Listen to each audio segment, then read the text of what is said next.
Seguimos informando y muchísima atención, una muestra colorida del folclore, cultura y las tradiciones de cada uno de los 25 cantones de la provincia del Guayas. Se vivió ayer en Daule, el escenario de este colorido desfile de los pueblos. Los asistentes admiraron el paso de carros alegóricos que tenían elementos representativos de las rutas del cacao, de la fe, del pescador, del azúcar, de la aventura y del arroz. El evento, que duró más de una hora y en el que participaron estudiantes, fue organizado por la Prefectura del Guayas por los 196 años de provincialización.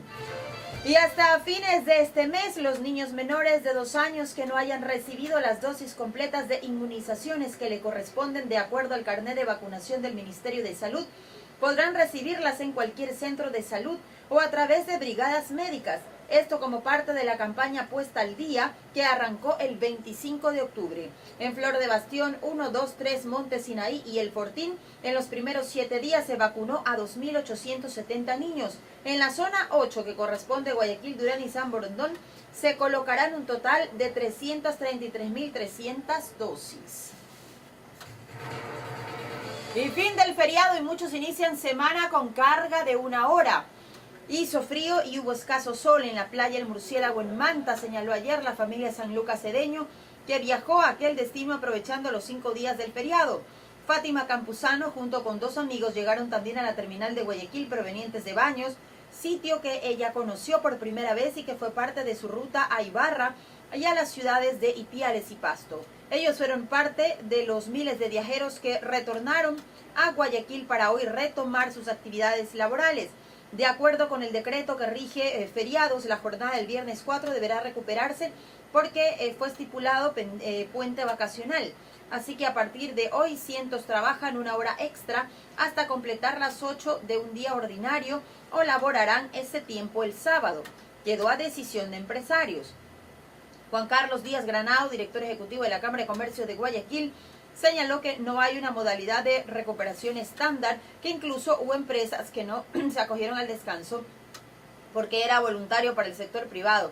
Por ejemplo, en atención a locales en centros comerciales, comentó. En el decreto se señala que el pago por la recuperación será igual al que se pagaría por el tiempo del trabajo ordinario. En tanto, el municipio anunció que atenderá el sábado 12 en horario de oficina. En la terminal de Guayaquil, el relajado para trabajar parecía la premisa de los viajeros renovados de energías que volvían de Manabí, Santa Elena, provincias de la Sierra y cantones de Guayaquil.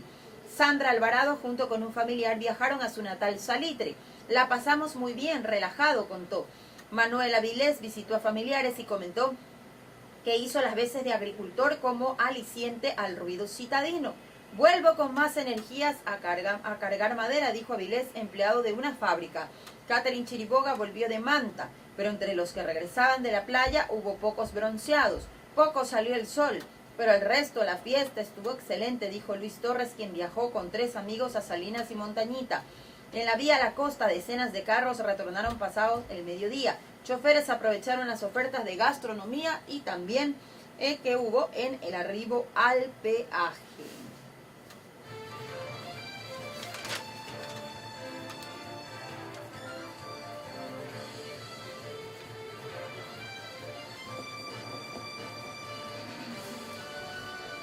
Y cientos de vecinos desconocían de un corte de agua que se registró el día de ayer.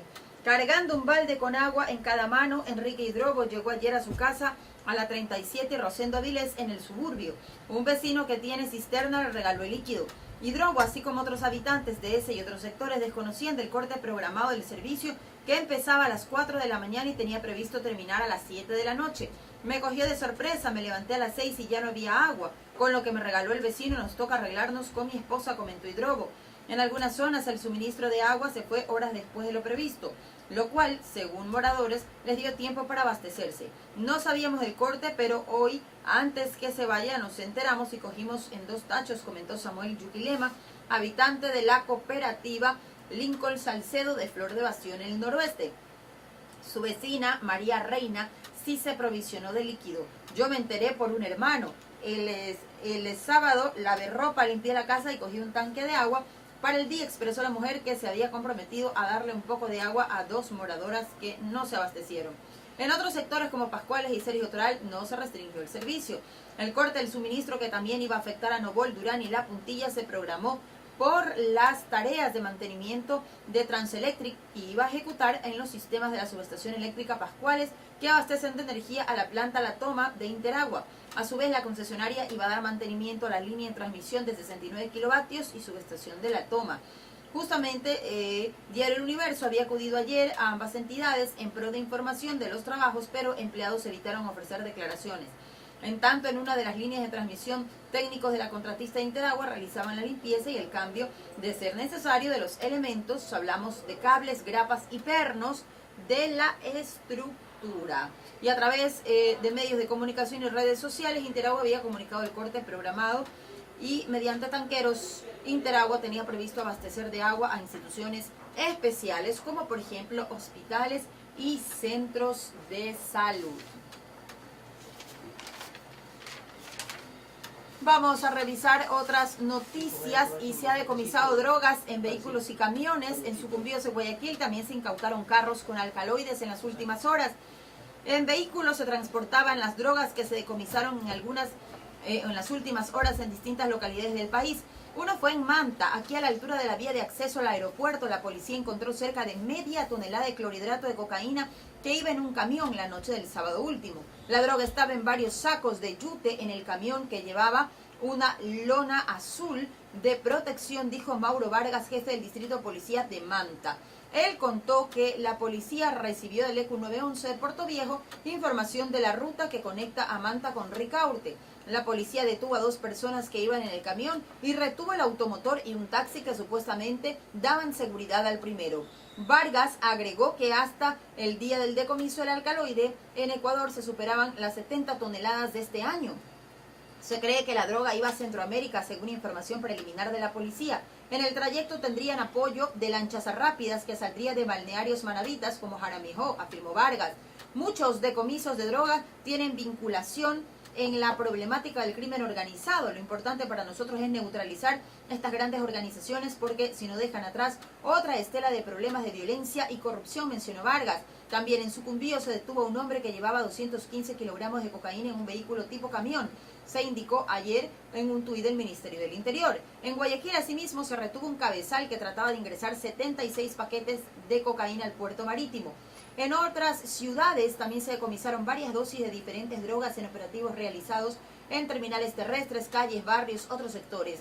Ahí se detuvo a ciudadanos que transportaban y comercializaban estos alcaloides, según la policía. Media tonelada de cocaína iba en un camión en Manta y se decomisó este fin de semana, y en el feriado drogas en vehículos y camiones. Bien, son las 7:41. ¿Y qué es lo que está pasando con los exportadores que preparan proyectos en la Unión Europea? Esta información la recogemos de diario El Comercio. Desde el 1 de enero del 2017, de entrar en vigencia el acuerdo comercial con la Unión Europea, los productos nacionales que están protegidos por las preferencias arancelarias mantendrán indefinidamente dichos beneficios. Estas preferencias, que vencen el 31 de diciembre de 2016, permiten el ingreso de los productos nacionales con 0 aranceles al bloque europeo. Según un informe de la Federación Ecuatoriana de Exportadores, FedExport, preparado antes del cierre de las negociaciones, el 84.6% de las importaciones que hace la Unión Europea desde Ecuador, sin contar banano, está protegido por las preferencias. Daniel Legarda, titular de esta entidad, explicó que con el acuerdo que se firmará el 11 de noviembre en Bruselas, más de 300 productos tendrán beneficios arancelarios. Se cuentan rosas, café soluble, aceite de palma, pulpas de fruta, atún, camarón, pescados, conservas, brócoli, etc.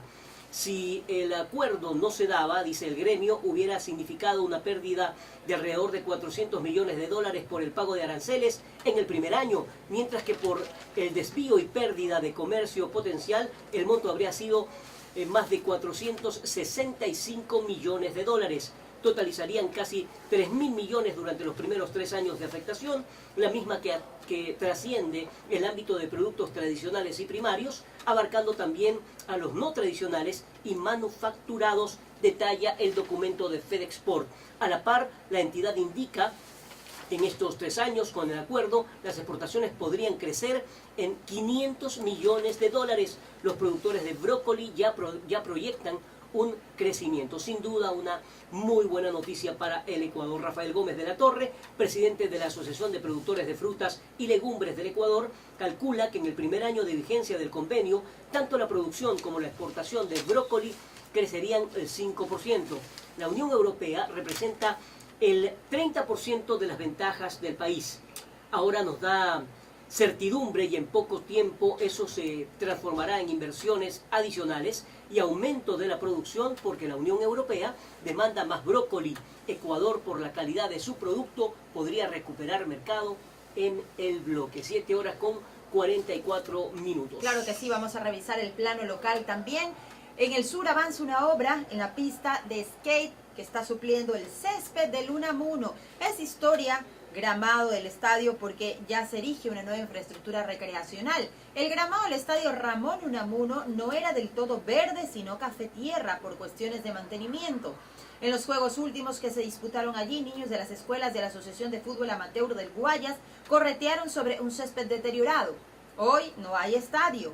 En el cuadrante de las calles Los Ríos, Cuenca, Tungurahua y Capitán Nájera, en el centro sur de la ciudad, se construye infraestructura infantil, recreacional y deportiva.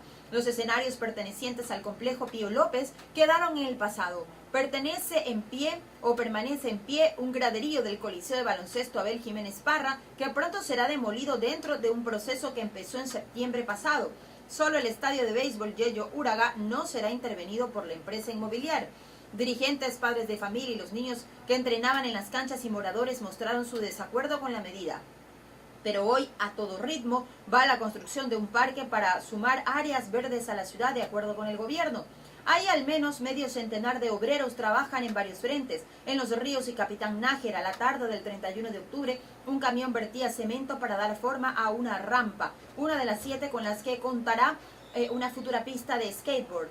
En el terreno de más de 1 hectárea, las paredes del cerramiento eran reemplazadas por rejas verdes. La colocación está en curso. Había divisiones o divisores de cerramiento que seleccionaban el área. Además, 10 bloques de más de un centenar de adoquines estaban listos para instalarse, al igual que juegos infantiles como columpios y resbaladeras. En el acuerdo firmado entre Inmobiliaria y Fedeguaya se indica que la obra incluirá mesas de juegos, canchas de fútbol, aparatos biosaludables, zonas de parqueos y más. Hace pocas semanas, Miguel Moncayo, vocero de Fedeguaya, señaló que la entidad deportiva mantendrá la propiedad del terreno.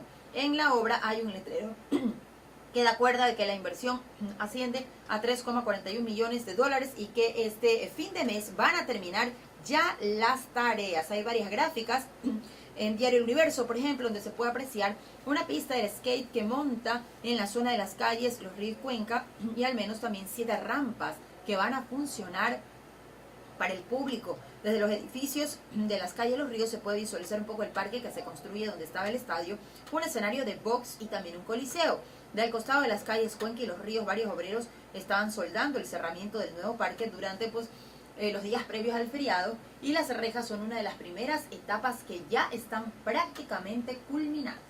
Oiga, déjeme enviarle un saludo cordial a quienes les gustan las regatas, que tuvieron muchísima actividad el fin de semana. Y a propósito, ayer en Salinas, faltando una regata por competir, la dotación del velero Negra Swan 45 con Andrés Rizo, timonel, e integrada por una fraternidad de amistad náutica sudamericana de Argentina, Chile, Ecuador y Perú, obtuvieron el doble campeonato de la clase oceánica y del Salinas Yacht Club año 2016. Los trofeos obtenidos también en el 2015. Así que felicitaciones a los navegantes oceánicos bicampeones 2015-2016. Y por supuesto un saludo cordial y especial a Fernando Cubillos y su hijo Daniel, que estuvieron por supuesto en esta regata como de costumbre. Qué bien, porque mucha gente practica este tipo de deporte que entusiasma a la gente que gusta de estos deportes. Oiga, y hay una información que aparece en Diario El Comercio con respecto al Chimborazo, ¿no? Y es que el cuerpo de un ciudadano suizo fue rescatado en el volcán Chimborazo tras 11 horas de trabajos. El cuerpo del ciudadano suizo Lucas Vieri, de 35 años, fue rescatado el sábado 5 de noviembre de 2016 en la Reserva de Producción de Fauna Chimborazo, tras un operativo que duró 11 horas. Según información del Ministerio del Interior, Vieri habría fallecido a causa de un paro cardiorrespiratorio, y se ven justamente imágenes del momento del rescate en este diario, el diario El Comercio. El turista suizo ingresó a la reserva el viernes 4 de noviembre de este año junto a un guía acompañante con el propósito de llegar a la cumbre del volcán Chimborazo, según un comunicado de la Dirección Provincial del Ambiente de esa provincia. De acuerdo con la versión del guía de montañas, alrededor de las 4 de la mañana del sábado, a una altitud de 6.067 metros sobre el nivel del mar, antes de llegar a la cumbre, Vieri y él se detuvieron a descansar para tomar una bebida caliente. Según el boletín del Ministerio del Ambiente, el guía observó que el ciudadano suizo descargó su mochila, se sentó y cayó de espaldas convulsionando. Al poco tiempo llegó otro guía con un turista y le prestaron primeros auxilios. Luego llegaron 2 grupos más y todos los guías intentaron hacer una reanimación cardiopulmonar, pero los esfuerzos fueron infructuosos, según informa el mismo comunicado. Tras el suceso, el guía aseguró el cuerpo de Vieri en la montaña y descendió hasta encontrar cobertura de celular para informar del hecho. El cuerpo del hombre de 35 años fue trasladado a la morgue de Riobamba para continuar con los procedimientos de rigor. Qué pena, qué lamentable lo ocurrido con este turista. En el operativo de rescate del cuerpo participaron funcionarios del Ministerio de Ambiente, del Grupo de Operaciones Especiales, el Grupo de Intervención, Asociación de Guías de Turismo de Tungurahua, etc. Ellos aplicaron un sistema de evacuación del descenso simultáneo para arribar con el cuerpo al sector de la pirámide. Desde el inicio del rescate hasta la entrega del cuerpo a la Fiscalía, el operativo duró 11 horas, añade esta información de la Dirección Provincial de Chimborazo. 7 de la mañana con 50 minutos. Otro dato importante que se suscitó durante el feriado, Joselo, Doménica, estimados oyentes de Diálogo a través de la señal de I-99, es que un nuevo accidente de tránsito en la vía La Costa, a la altura del kilómetro 20, provocó el desafuero, el malestar, la condena social de los habitantes de esas comunidades ubicadas a lo largo de la vía La Costa. Son comunidades asentadas desde hace varios años. Ahí está Nueva Esperanza y demás, donde... ¿Esto fue el viernes o sábado? Esto fue el día viernes, en la noche, a las 19 horas.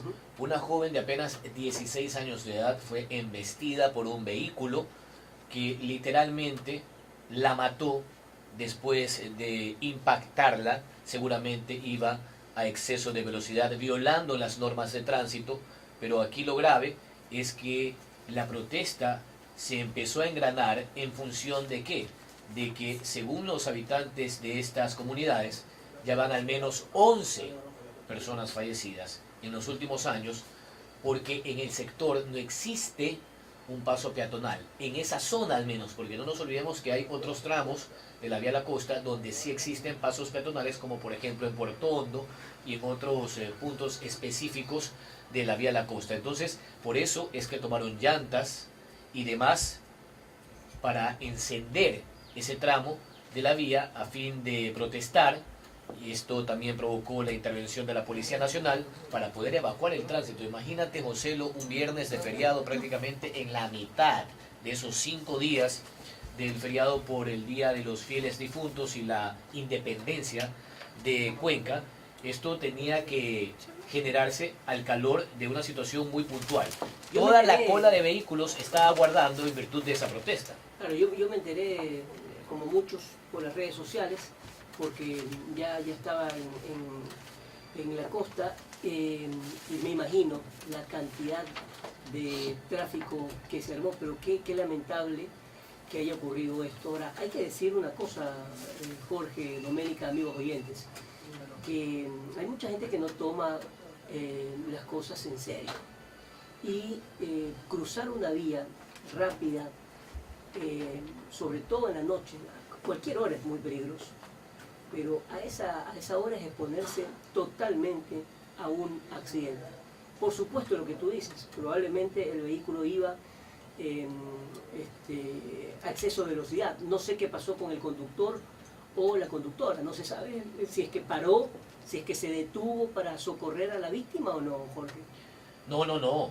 Obviamente Siguió. el conductor del vehículo se dio la fuga, como también sucedió con el conductor que atropelló y provocó la muerte de una mujer de 54 años de edad en las calles Luis Urdaneta y José Mascote. Esto en el centro, esto fue cerca de las 16 horas del día sábado en el centro de la ciudad. Entonces, un poco lo que queremos hacer es un llamado a la conciencia de los conductores, que en la práctica primero deben de acatar las normas, los límites de velocidad, las luces del semáforo, las señaléticas, los discos pare y demás. ¿Por qué? Porque si por último Pero eso fue... en el centro, Claro. pero en la vía a la costa, lo único que tienen que tener los conductores es conciencia de no ir a exceso de velocidad, porque de ahí, ¿qué más haces? Claro, a ver, lo que quería exponer era que los conductores deben de tener conciencia en el momento en que se sientan en su vehículo y que deben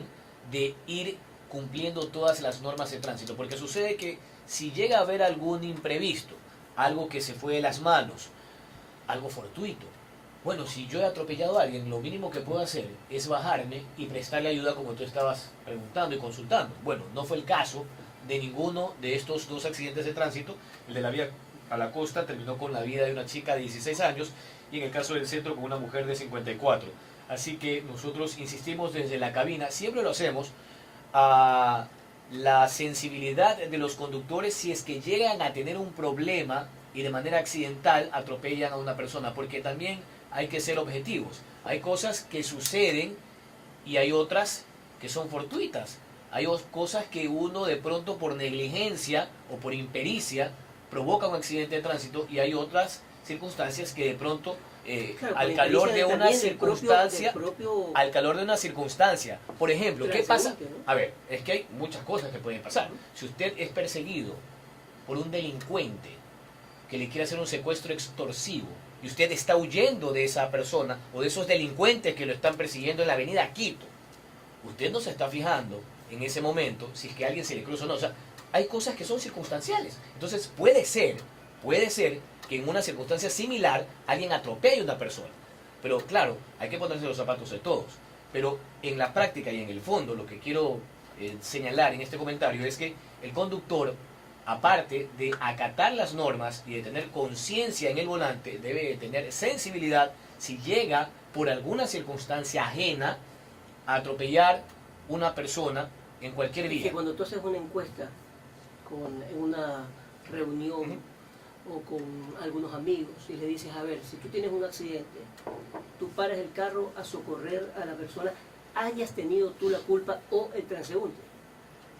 Si haces la encuesta, del 100%, el 99% te dice, huyes. Solamente cuando tienes el accidente te das cuenta realmente cómo vas a reaccionar. Claro. Esa es la campaña que habría que hacer. Sí, sí, La sí. conciencia Y de en cada mi caso, uno. en mi Es caso decir, particular, en algún paro, momento yo vi eso también. Paro, porque ¿cómo puedes dormir? ¿Cómo puedes dormir Así es, con la conciencia de saber si es que esa persona murió así es. no solamente por el golpe, sino por la falta de asistencia? Porque probablemente sí, tuviste la culpa o esa persona tuvo la culpa, pero en el momento que la socorres, logras que se salve. Entonces sí, podrás ser sometido a la justicia, pero son otras las características de ese accidente. Así es, cuando todo depende ocurrió de las ese circunstancias. accidente vía la costa, realmente me acordé de algunos temas y digo, hay que apelar, sí, lo que tú dices, a la sensibilidad y a la conciencia de la gente. Uno no sabe muchas veces cómo reaccionar. Y sobre todo, ponerse en los zapatos de los demás, porque el día de mañana, por alguna circunstancia, es esa persona que iba cruzando por la vía y que iba a tomar un bus para dirigirse a su localidad natal. En el caso de la chica, que era oriunda de Ventanas, por eso la están velando allá ahora. Pero puede ser que el día de mañana sea su hermano, sea su hijo, su hija, su madre. Por ejemplo, siempre que hay estos accidentes de tránsito con personas mayores de 50 años en el centro o en cualquier parte de la ciudad, alguna autopista, yo llamo a mi mamá, y esto es un tema personal, llamo a mi mamá y le digo: mamá, por favor, en la medida de lo posible, usted procure no salir sola. Y si no sale, mucho mejor, porque son personas que tienen su edad y ya no tienen la misma sagacidad y la misma ligereza para poder prevenir, para poder esquivar algún accidente de tránsito. Imagínate en una avenida o en No, una calle. avenida Quito y demás. Sí, pero imagínate ahora en la perimetral o en la vía de la costa. Usen, yo o sea, vivo vía de la costa, Claro. eso te digo, y me doy cuenta todos los días cómo hay mucha gente que está al pie del paso peatonal y simplemente no lo toman, no suben. Prefieren correrse el riesgo de la muerte, porque ahí no es que te van a topar a penitas, ¿no? Pues Es un imagínate tema lo que puede cultural, pasar. ¿no? Ese ya es un chauvinismo crónico, como yo digo. La gente dice: no, porque me demoro más de 10 minutos en cruzar el paso peatonal y no puedo perder mi tiempo. Entonces, allá hay todo un cúmulo de problemas muy severos a nivel cultural. Si yo me demoro más de 5 o 10 minutos en cruzar el paso peatonal, salgo 15 minutos antes de mi casa Y así para te- poder llegar y así te a mi demores, trabajo puntualmente. Así te demores, así llegues atrasado. Así es un tema cultural. O sea, un tema que no sé si sea cultural o no, pero es el colmo lo que está sucediendo. Es O sea, cultural, ¿de qué o te sea, sirve es que cultural. tú tengas? Pero es que esto es a nivel mundial y como siempre lo hemos dicho aquí en esto, a través de estos micrófonos, siempre hemos dicho, hay muchas avenidas, calles en diferentes ciudades del mundo que están totalmente con barricadas para evitar justamente que la gente cruce por media calle. Sino que muros Jersey, claro, acá en el prácticamente caso de la te conducen, vea señor, usted este es el corralito, de aquí tiene que irse a este sitio y solo por aquí puede Igual cruzar. brincan.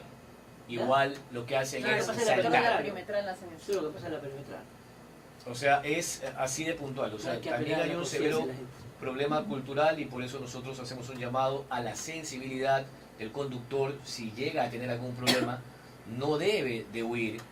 Más aún si hay una persona tirada en el piso, golpeada, ensangrentada y que no se sabe qué pueda pasar con esa persona.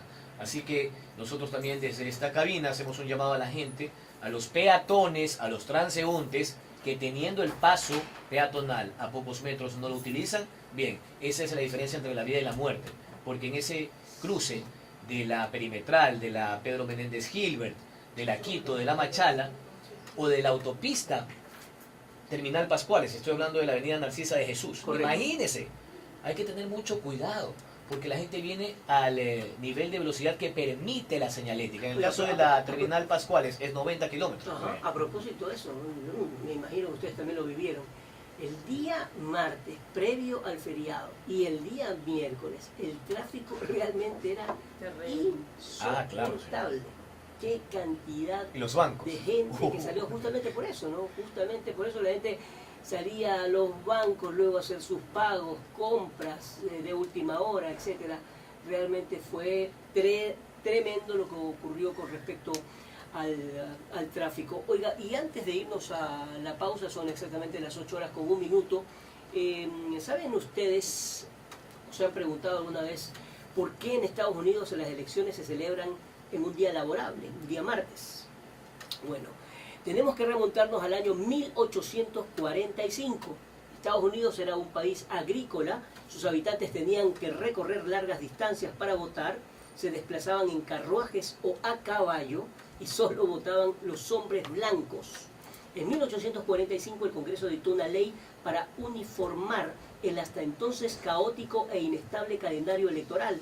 La ley federal estableció entonces un día de voto común para todo el país, el primer martes después del primer lunes de noviembre. Repito, el primer martes después del primer lunes de noviembre.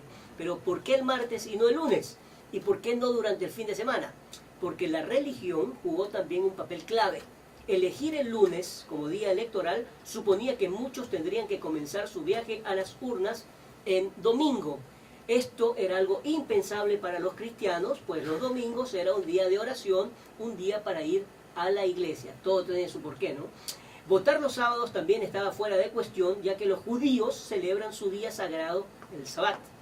En el siglo XXI, Estados Unidos sigue votando en martes. Pese a las dificultades que representa para muchos ciudadanos, los estadounidenses siguen acudiendo a las urnas en un día laborable y lectivo, aunque a diferencia de lo que sucedía hace 171 años, en la actualidad se puede votar por anticipado o por correo en algunos estados. Y claro, la diferencia es puntual y muy marcada con el mundo sudamericano y latinoamericano, ¿no?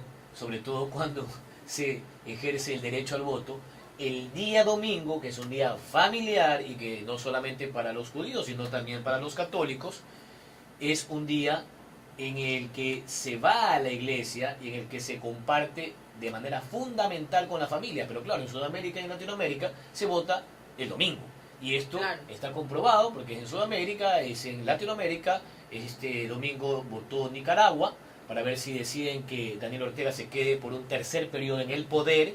Ya es algo que deben de definir los nicaragüenses. Entonces, va por ahí, ¿no? Esas son las diferencias sustanciales y los argumentos pueden ir desde lo social hasta el aspecto del credo, ¿no? Por eso lo que pasa en Ecuador es que tú armas tu programa, ¿no?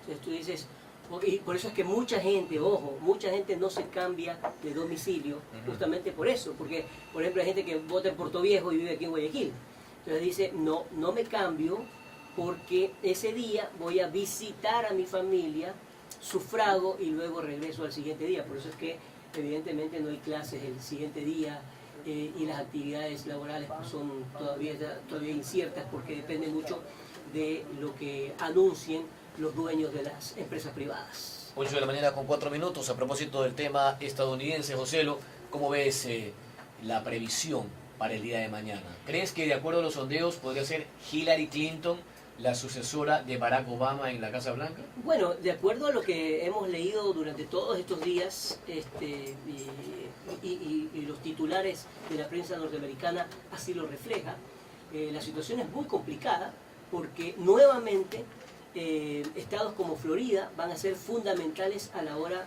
de definir quién es el que va a ganar, porque al tener una elección muy cerrada, las encuestas hablan de 2 o 3 puntos a favor de Hillary Clinton, pero algunas encuestas hablan de un empate técnico. ¿Qué dirán los conservadores? ¿Qué pasará? ¿Con qué se encontrarán en el último día? Yo creo que todavía hay algunas sorpresas claro, que aquí no se perciben, pero sí en los Estados Unidos. Y también está el voto indeciso, ¿no? Que básicamente se encuentra concentrado en los estados más grandes, los que definen, los estados dirimentes como Florida, Michigan, Ohio, Pensilvania, Carolina del Norte. Así es. Entonces, en función de aquello, es que hay que ver qué sucede, el comportamiento electoral de aquí hasta mañana, porque aquello se debe definir al menos con 270 votos o 270 voluntades en los colegios electorales de un total de 538. Por eso es que la expectativa es gigante. También por allí en el análisis está la posibilidad de un empate técnico y aquello, según la legislación norteamericana, implicaría que el futuro presidente y el vicepresidente se definan en el Capitolio, esto en el seno de la Cámara de Representantes y también de la Cámara Alta. Pero aquello, no nos olvidemos, tiene al menos casi 2 siglos de que no se genere este tipo de definición, luego de Thomas Jefferson y John Quincy Adams en su momento, en 1825, cuando se tuvo que definir esta situación de la presidencia en Estados Unidos. Ahora, trasciende la importancia que tienen las elecciones en Estados Unidos a nivel mundial. Por ejemplo, lo que ocurre en Rusia, pero para, por ejemplo, lo que sucede con los latinos, hay una información que en México están preparando un plan de contingencia si es que gana Donald Trump. Y es así, porque México se está preparando para lo peor, dice esta información que lo rescata CNN. Si Donald Trump Llega la presidencia de Estados Unidos, las autoridades mexicanas están creando un plan de contingencia que haría frente el próximo miércoles a lo que han llamado un huracán para la economía de México. Si el escenario adverso se manifiesta, es posible que las autoridades mexicanas respondan de alguna manera, dijo el gobernador de Banco de México, August Carlsen, a la emisora mexicana Milenio TV. Es un plan de contingencia sobre el cual estamos hablando con el secretario de Hacienda, agregó el responsable del Banco Central. No se han anunciado detalles de este plan, pero está claro que Trump es visto como una gran amenaza para México. Ha amenazado con imponer, primero, un arancel del 35% sobre los bienes fabricados por empresas estadounidenses en México, que luego son vendidos en Estados Unidos. Las exportaciones representan 1/3 de la economía de México y casi todas ellas van obviamente a Estados Unidos. Así que México se prepara para lo peor, así lo llaman los mexicanos, con respecto a las elecciones si es que llega a ganar Donald Trump. Más allá de la entrevista que tuvo con Peña Nieto, ¿no? Pero bueno, así es. Que cayó en la trampa Nieto, ¿no? Así dicen ellos. 8 de la mañana con 8 minutos. Vamos a abrir el espacio de las menciones para contarles que a partir de octubre Gama está en tu casa y con la mejor programación. Levántate bien informado de lunes a viernes desde las 5:30 con el madrugón. Con la prefectura vamos por buen camino, con la nueva vía San Pedro Espinal. Son 7.54 kilómetros que hace más próspera la vida de los habitantes del Cantón Santa Lucía. Puentes, señaléticas, demarcación vial, plan de manejo ambiental y más. La prefectura con pasión guayacense. Llegó al Ecuador Repsol, el lubricante con la tecnología europea más avanzada y probada en las condiciones más exigentes. Cuando conduces lo notas, lubricante Repsol puesto a prueba todos los días. No esperes a fin de año, Doménica, para adquirir tus agendas Enefelder 2017. Haz como José Toledo. Ya puedes separarlas llamándonos al 259-1100. Encuéntralas en Juan Marcet, Polipapel y de Prati. Enefelder, testigos del color. Y hoy cada ecuatoriano realiza sus sueños, cumple sus metas, alcanza sus victorias. En este preciso momento estás en el mejor lugar del universo. Banco del Pacífico, tu banco, fin del espacio de las menciones publicitarias. Nos vamos al corte dentro de poquito para seguir obviamente con más información. Son las 8 de la pausa mañana. a la pausa. Estamos haciendo una pausa a la pausa. Ya regresamos 8:10.